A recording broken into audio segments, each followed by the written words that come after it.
ಹೌದಾ ಸರ್, ಏನೇನು ಚೆನ್ನಾಗಿ ಒಳ್ಳೆ ಯೋಜನೆಗಳು ಮಾಡ್ಕೊಟ್ರು? ಯೋಜನೆಗಳು ಅಂದ್ರೆ ಹೆಣ್ಮಕ್ಳಿಗೆ ಒಂದು ಇದ್ ಮಾಡ್ಕೊಟ್ಟವ್ರೆ. 2,000 ರೂಪಾಯಿ ಕೊಡ್ಬೇಕು.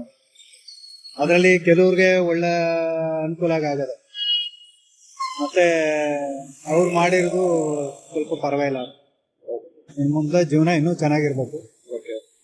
ಈ ಬಸ್ ಫ್ರೀ ಎಲ್ಲ ಇದೆಯಲ್ಲ ಸರ್, ಅದು ಎಲ್ಲಾ ಕಡೆ ಫ್ರೀ ಮಾಡ್ಕೊಟ್ಟಾರಲ್ಲ, ಇಲ್ಲಾಂದ್ರೆ ಅಲ್ಲ, ಅದು ಬಸ್ ಫ್ರೀ ಅಂತಂದ್ರೆ ನಮ್ಮ ಕರ್ನಾಟಕದಲ್ಲಿ ಎಲ್ಲಾ ಕಡೆನೂ ಮಾಡಿರೋದು. ಅದರಿಂದ ಯೂಸ್ ಇದೆಯಾ ಸರ್? ಅದು ಬಸ್ ಫ್ರೀ ಅನ್ನೋದು ಬಂದು ಅದು ಕೆಲವುದು ಸ್ಕೂಲ್ ಮಕ್ಕಳಿಗೆ ಮತ್ತೆ ವಯಸ್ಸಾಗಿರೋರಿಗೆ ಇಂಥವ್ರಿಗೆ ಒಂದ್ ಸ್ವಲ್ಪ ಮಾಡಿದ್ರೆ ಅನುಕೂಲ ಆಗಿತ್ತು.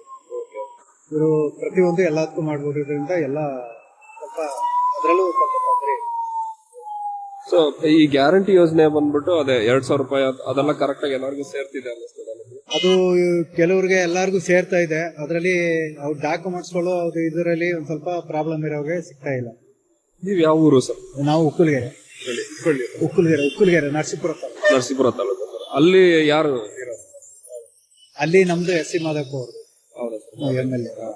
ಪರವಾಗಿಲ್ವಾ? ಏನೇನು ಎಲ್ಲ ಅನುಕೂಲ ಮಾಡ್ಕೊತಾರೆ. ಏನೇನ್ ಸೌಲಭ್ಯ ಇರ್ಲಿಲ್ಲ, ಆಮೇಲೆ ಏನೇನ್ ಬದಲಾವಣೆಗಳು ಬಂದಿದೆ? ಬದಲಾವಣೆಗಳು ಅಂತಂದ್ರೆ ಈಗ ಗ್ರಾಂಟು, ಮನೆಗಳಿಗೆ ಕಟ್ಟುಗೆ ಗ್ರಾಂಟ್ಗಳು ಅದೆಲ್ಲ ಅನುಕೂಲ ಮಾಡ್ಕೊತಾರೆ. ಮತ್ತೆ ರೋಡ್ ವ್ಯವಸ್ಥೆ ಎಲ್ಲ ಮಾಡ್ಕೊತಾರೆ. ರೋಡ್ ಮತ್ತೆ ಇದ್ರದ್ದೆಲ್ಲ.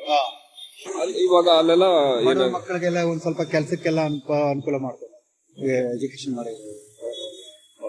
ಈಗ ನೆಕ್ಸ್ಟ್ ಸಿದ್ದರಾಮಯ್ಯ ಅವ್ರು ಇದ್ರೇನೆ ಚೆನ್ನಾಗಿರುತ್ತೆ ಆಡಳಿತ, ಆಗಿಲ್ಲ ಅಂದ್ರೆ DK ಶಿವಕುಮಾರ್ ಅವ್ರು ಬಂದ್ರೆ ಚೆನ್ನಾಗಿರುತ್ತೆ. ಆದ್ರೆ ಇಬ್ಬರಲ್ಲಿ ಏನು ಚೆನ್ನಾಗಿರುತ್ತೆ ಅಂತ ಹೇಳಕ್ಕಾಗಲ್ಲ. ಅಂದ್ರೆ ಚೆನ್ನಾಗಿರ್ಬೇಕು, ಅವ್ರಿಬ್ಬರು ಒಬ್ರಿಗೊಬ್ರು ಅನುಸರಿಸ್ಕೊಂಡು ಮಾಡ್ಕೊಂಡು ಹೋದ್ರೆ ಚೆನ್ನಾಗಿದೆ. ಹೊಂದಾಣಿಕೆ ಇರ್ಬೇಕು ಅವರಿಂದ. ಇದೇ ತರ ಲೈಕ್ ಇವಾಗ ನಮ್ಮ ಭಾರತ ಅಂತ ಬಂದಾಗ ಇವಾಗ ಇವರು ಮೋದಿ ಅವರ ಸರ್ಕಾರ ಇದೆ. If in case Rahul Gandhi ಅವ್ರು ಬಂದ್ರೆ ಚೆನ್ನಾಗಿರುತ್ತೆ, ಮೋದಿ ಅವರೇ ನಮ್ಗೆ ಅನ್ಸುತ್ತೆ ಮೋದಿ ಅವರು ಇದ್ರೆ ಸೆಂಟ್ರಲ್ಲಿ ಚೆನ್ನಾಗಿರುತ್ತೆ. ಯಾಕಂದ್ರೆ ನಮ್ಗೆ ಹೊರಗಡೆ ದೇಶದ ಕಾಪಾಡ್ತಾ ಇರೋದು ಸೆಂಟ್ರಲ್ಲಿ. Thank you sir.